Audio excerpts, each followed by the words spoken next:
नमस्कार। और हमारी आज की चर्चा में आपका स्वागत है। आज हम एक ऐसे विषय पर गहराई से बात कर रहे हैं जो भारत में व्यापार और व्यक्तिगत लेनदेन का एक अहम हिस्सा है।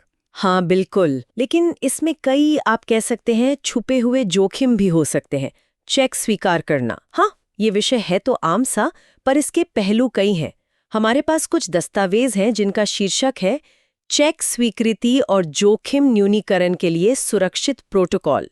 ये हमें बताते हैं कि चेक लेते समय जो जोखिम होते हैं ना, उन्हें कैसे कम किया जा सकता है। तो आज का हमारा मकसद यही समझना है कि चेक लेते समय ये जो धोखाधड़ी है या चेक बाउंस हो जाता है या दूसरे पैसे के लेन देन वाले विवाद हैं, इनके जोखिम को हम असरदार तरीके से कैसे घटा सकते हैं। हाँ स्रोतों में एक बहुत ही मुझे लगता है महत्वपूर्ण बात कही गई है कि चेक लेन देन में सावधानी बरतना सिर्फ कोई कागजी कार्रवाई नहीं है, बिल्कुल नहीं। बल्कि ये एक सोचा समझा जोखिम प्रबंधन का तरीका है, एक स्ट्रैटेजी है। बिल्कुल सही कहा। ये न केवल आपको भविष्य के झगड़ों से बचाता है, बल्कि अगर कोई कानूनी मुश्किल आ भी जाए तो आपकी जो स्थिति है उसे मजबूत करता है। ये असल में अपने वित्तीय हितों की सुरक्षा का एक सक्रिय तरीका है। तो चलिए फिर इस विषय की गहराइयों में उतरते हैं और देखते हैं कि इन स्रोतों में हमारे लिए क्या खास जानकारी है। शुरुआत करते हैं उन बुनियादी सावधानियों से, है ना, जिनका ध्यान चेक लेते समय रखना चाहिए। इनमें से कुछ सबसे अहम कौन सी हैं? देखिए, स्रोत कुछ जरूरी पहले कदमों की बात करते हैं। इन्हें हम कुछ हिस्सों में बांट सकते हैं। पहला है जारीकर्ता की पहचान और चेक की बारीकियों की पुष्टि करना। पहचान की पुष्टि मतलब ये देखना कि चेक दे कौन रहा है। हाँ, अगर आपको जरा भी शक हो तो आधार या पैन कार्ड जैसे जो विश्वसनीय दस्तावेज हैं, उनसे पहचान की पुष्टि कर लें। फिर चेक पर ही कई चीजें ध्यान से देखनी होती हैं, जैसे तारीख सही हो, वो आगे की तारीख वाला मतलब पोस्ट डेटेड ना हो, और नहीं 3 महीने से ज्यादा पुराना हो। हाँ, वो 3 महीने वाली बात तो अहम है। बिल्कुल, क्योंकि भारत में चेक की वैधता आमतौर पर 3 महीने ही होती है।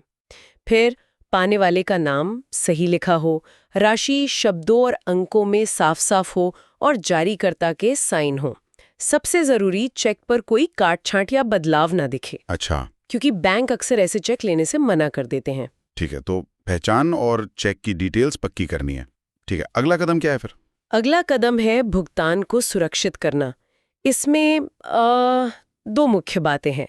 पहली, अगर चेक पहले से अकाउंट पे ही नहीं है तो उसे क्रॉस कर दें। अच्छा, वो जो 2 लाइनें खींचते हैं ऊपर कोने में। हाँ बिल्कुल, चेक के ऊपर बाएं कोने में 2 तिरछी लाइनें खींचकर अकाउंट पे ही लिख दें। इसका मतलब ये होता है कि पैसा सीधा पाने वाले के बैंक खाते में ही जाएगा, उसे काउंटर पर कैश नहीं करा सकते। ये एक बहुत जरूरी सुरक्षा उपाय है। सही है। और दूसरी बात? क्या ये पूछना अजीब नहीं लगता कि भाई खाते में पैसे हैं भी या नहीं? हाँ, थोड़ी झिझक हो सकती है, पर विनम्रता से पर्याप्त धनराशि की पुष्टि करना भी महत्वपूर्ण है।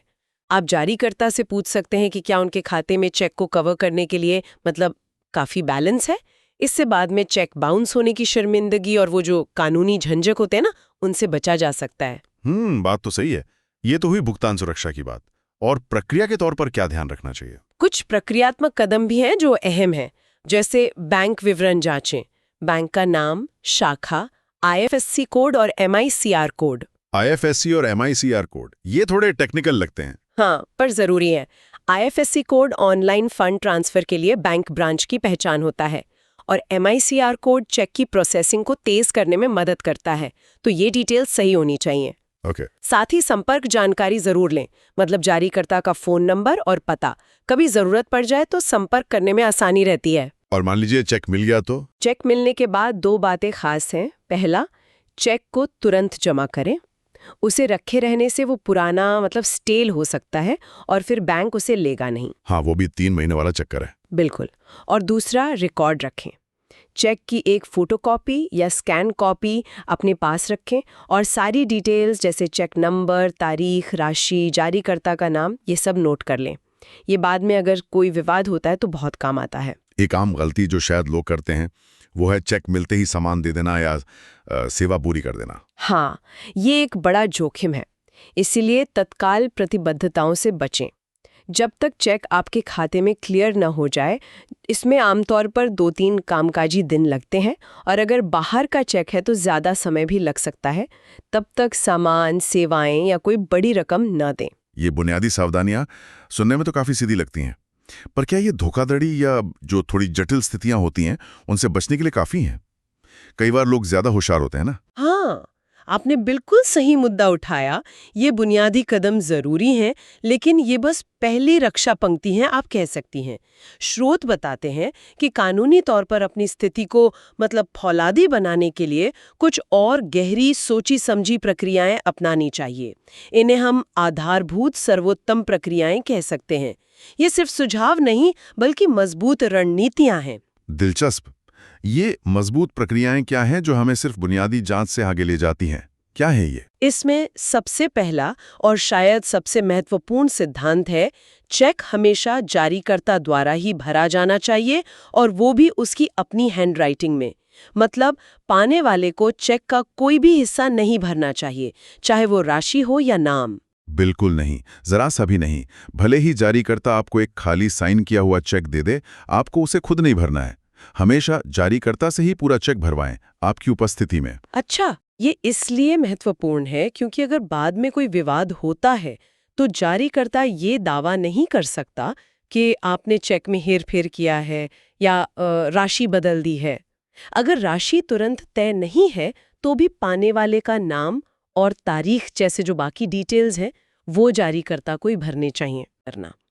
हर चेक को उस विशिष्ट व्यापारिक लेनदेन से साफ तौर पर जोड़ना चाहिए जिसके लिए वो दिया गया है। उसे कैसे करें? इसका सबसे सरल तरीका है चेक के पीछे लेनदेन का सटीक उद्देश्य लिखवाना, जैसे चालान संख्या INV 123 के भुगतान के एवज में।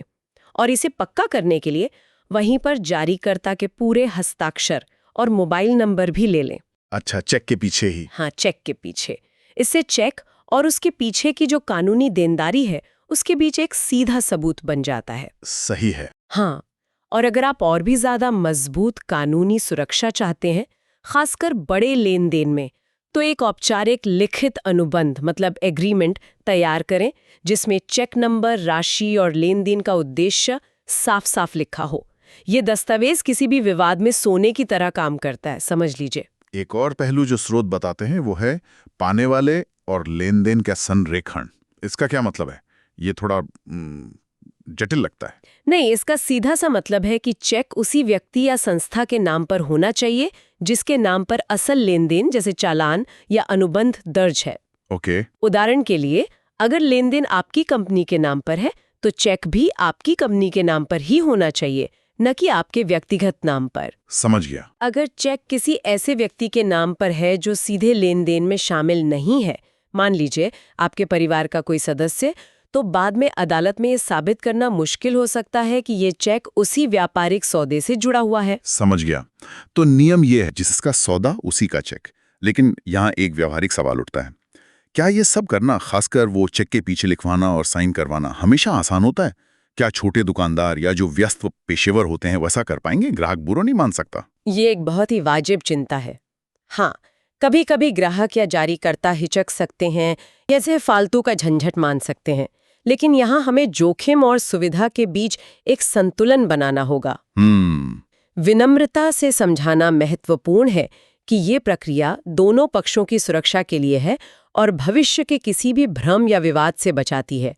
इसे अपनी मानक प्रक्रिया मतलब स्टैंडर्ड ऑपरेटिंग प्रोसीजर SOP का हिस्सा बनाना सबसे अच्छा है। अच्छा, SOP बना लें।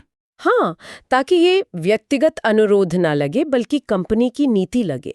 बड़ी रकम या नए ग्राहकों के मामले में इन प्रक्रियाओं का पालन करना ज्यादा जरूरी हो जाता है। सही है। नीति के तौर पर लागू करने से शायद ये आसान हो जाए। अब मान लीजिए कि सारी सावधानियों के बावजूद चेक बाउंस हो जाता है।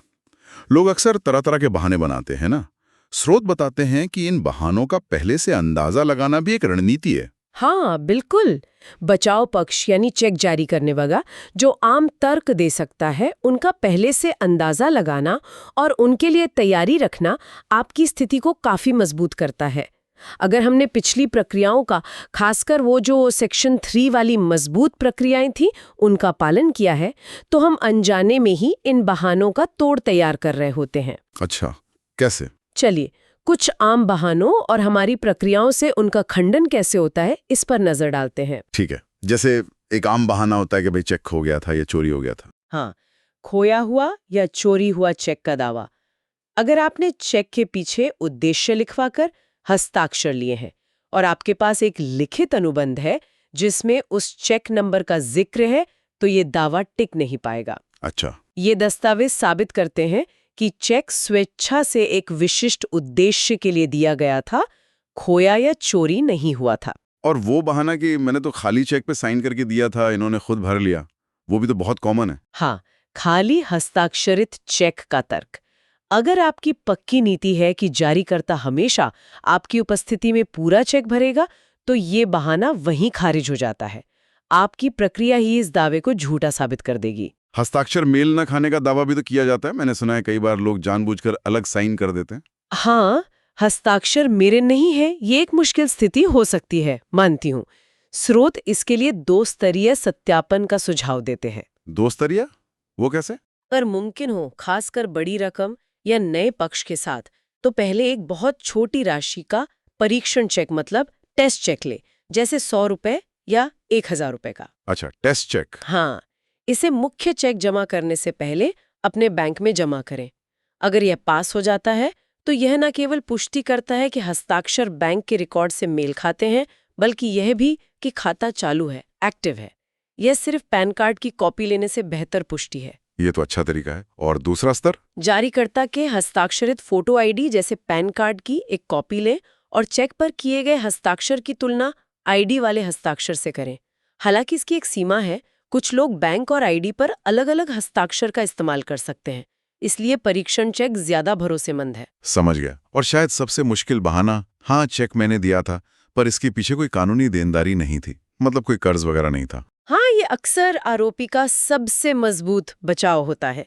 वो मानते हैं कि चेक दिया था, पर तर्क देते हैं कि यह किसी कानूनी रूप से लागू करने योग्य कर्ज या दायित्व के लिए नहीं था। शायद कहते हैं उपहार था या सिक्योरिटी के तौर पर दिया था, है ना? हाँ हाँ। इस दावे का खंडन करने के लिए आपका उद्देश्य का सावधानीपूर्वक दस्तावेजीकरण सबसे महत्वपूर्ण हथियार है। एक हस्ताक्षरित अनुबंध, संबंधित चालान यानी इनवॉइस या चेक के पीछे उद्देश्य और हस्ताक्षर का नोट, ये सब मिलकर साबित करते हैं कि चेक एक वैध देनदारी के भुगतान के लिए ही जारी किया गया था। और अगर कोई कहता है कि मैंने पेमेंट रुकवा दिया या खाता बंद करवा दिया, तब क्या? भुगतान रोक दिया गया या पेमेंट स्टॉप्ड या अकाउंट क्लोज्ड जैसी बातें सुनने में चिंताजनक लग सकती हैं, लेकिन कानूनी तौर पर घबराने की जरूरत नहीं है। भारत का जो पराक्राम्य लिखत अधिनियम 1881 है, निगोशिएबल इंस्ट्रूमेंट्स एक्ट 1881 है, विशेष रूप से उसकी धारा 138 इन स्थितियों को भी अपर्याप्त धनराशि यानी इनसफिशिएंट फंड्स के समान ही मानती है। अच्छा, कानून में ये सब बराबर है। हाँ, चेक बाउंस होने पर इस धारा के तहत कानूनी कार्रवाई की जा सकती है, जिसमें चेक जारीकर्ता पर जुर्माना या जेल की सजा भी हो सकती है। तो इन बहानों से आपका कानूनी मामला कमजोर नहीं होता। तो ऐसा लगता है कि भाई व्यवस्थित होना, प्रक्रिया का पालन करना और हर कदम का रिकॉर्ड रखना ही इन संभावित बचावों को पहले से ही नाकाम करने का सबसे कारगर तरीका है। बिल्कुल, एकदम सही। और ये सिर्फ सुझाव नहीं होने चाहिए, इन्हें एक मानकीकृत गैर पराक्रम्य कॉर्पोरेट नीति मतलब एक standardised non negotiable corporate policy का हिस्सा बनाना चाहिए। इन सत्यापन और रिकॉर्ड कीपिंग प्रक्रियाओं को औपचारिक रूप देने के लिए कुछ मुख्य तत्व हैं जिन पर हर संगठन को ध्यान देना चाहिए। जैसे कि कौन से तत्व, क्या खास बातें ध्यान में रखें? पहला, पहचान और पते का पुख्ता सत्यापन। कानूनी नोटिस भेजने के लिए एक भरोसेमंद पते की जरूरत होती है, इसलिए हमेशा जारीकर्ता के आधार कार्ड की एक स्व-सत्यापित मतलब सेल्फ अटेस्टेड कॉपी जरूर लें। यह पता सत्यापन का एक मजबूत आधार देता है। ठीक है, आधार की कॉपी। दूसरा, जारीकर्ता द्वारा पूर्णता का नियम। इसे एक अनिवार्य नीति बनाएं कि हर चेक बिना किसी अपवाद के प्राप्तकर्ता की भौतिक उपस्थिति में जारीकर्ता द्वारा ही पूरा भरा जाए। इससे वो खाली चेक के दुरुपयोग वाला कोई भी दावा अपने आप खारिज हो जाता है। सही। तीसरा, उद्देश्य का दस्तावेजीकरण एक मानक अभ्यास बने। चेक के पीछे लेन देन का उद्देश्य लिखना और जारीकर्ता के हस्ताक्षर व मोबाइल नंबर लेना, इसे एक रूटीन प्रक्रिया बनाए, न कि कभी कभार किया जाने वाला काम। रोजमर्रा की आदत बना लें। हाँ। और चौथा, लिखित अनुबंधों को प्राथमिकता दें। जब भी संभव हो, विशेष रूप से महत्वपूर्ण या बड़े लेन देन के लिए सौदे को एक लिखित अनुबंध में औपचारिक रूप दें। पक्का करें कि अनुबंध में चेक नंबर, राशि और उद्देश्य का साफ साफ उल्लेख हो। तो इस सारी चर्चा का सार क्या निकलता है, निचोड़ क्या है? ये तो साफ है कि चेक स्वीकार करना महज चेक लेकर बैंक में जमा करने से कहीं ज्यादा है। इसके लिए लगातार सावधानी और एक स्थापित प्रक्रिया की जरूरत होती है। सही कहा। ये सब सक्रिय जोखिम प्रबंधन मतलब प्रोएक्टिव रिस्क मैनेजमेंट के बारे में है। ये कदम न केवल चेक बाउंस होने के जोखिम को काफी हद तक कम करते हैं, बल्कि अगर कोई समस्या आती भी है तो आपकी कानूनी स्थिति को बेहद मजबूत बनाते हैं। तो हमारी मुख्य सिफारिशें होंगी। हाँ, बताइए। पहला, एक स्पष्ट चेक स्वीकृति नीति को संस्थागत बनाएं। अपनी टीम के लिए लिखित दिशा निर्देश बनाएं जिनमें ये सभी प्रक्रियाएं शामिल हों। ओके, पॉलिसी बनाएं। दूसरा, हर लेन देन के लिए एक अकाट्य दस्तावेजी साक्ष्य श्रृंखला मतलब एक इररेफ्यूटेबल डॉक्यूमेंट्री एविडेंस चेन बनाए रखें। अनुबंध से लेकर चालान, चेक के पीछे के नोट्स, आईडी प्रूफ, हर दस्तावेज को सहेज कर रखें। सबूतों की पूरी चेन। हाँ, और तीसरा, उच्च मूल्य या उच्च जोखिम वाले लेन-देन के लिए पूर्व सत्यापन प्रोटोकॉल, जैसे वो परीक्षण चेक वाली बात थी, उसका उपयोग करने पर विचार करें, खासकर जब आप किसी नए या अपरिचित पक्ष के साथ काम कर रहे हो। अंततः इन सुरक्षा उपायों को लागू करने से न केवल संभावित वित्तीय नुकसान से बचाया जा सकता है, बल्कि ये भी सुनिश्चित होता है कि अगर कभी कानूनी कार्रवाई जरूरी हो जाए तो आपके पास एक ठोस और अच्छी तरह से प्रमाणित आधार हो। आप कमजोर स्थिति से नहीं बल्कि मजबूत स्थिति से शुरुआत करेंगे। बिल्कुल। और यहाँ एक विचारणीय प्रश्न उठता है जो हमें सिर्फ चेक से आगे सोचने पर मजबूर करता है। अच्छा, क्या है वो? ये जो सिद्धांत है, सत्यापन, दस्तावेजीकरण और संभावित पलटवार का पहले से अनुमान लगाना, ये आज के दौर में उभर रहे अन्य वित्तीय समझौतों या जो डिजिटल लेनदेन के तरीके हैं उन पर कैसे लागू हो सकते हैं? जैसे जैसे भुगतान के तरीके बदल रहे हैं, क्या ये मूलभूत सिद्धांत और भी ज्यादा प्रासंगिक नहीं हो जाते? इस पर सोचना चाहिए। यह वास्तव में सोचने वाली बात है। डिजिटल युग में भी यह सिद्धांत काम आ सकते हैं। आज की एक गहन चर्चा निश्चित रूप से चेक स्वीकार करने की प्रक्रिया को एक नए नजरिए से देखने में मदद करती है। उम्मीद है कि इससे जुड़े जोखिमों और उन्हें कम करने की रणनीतियों की बेहतर समझ बनी होगी।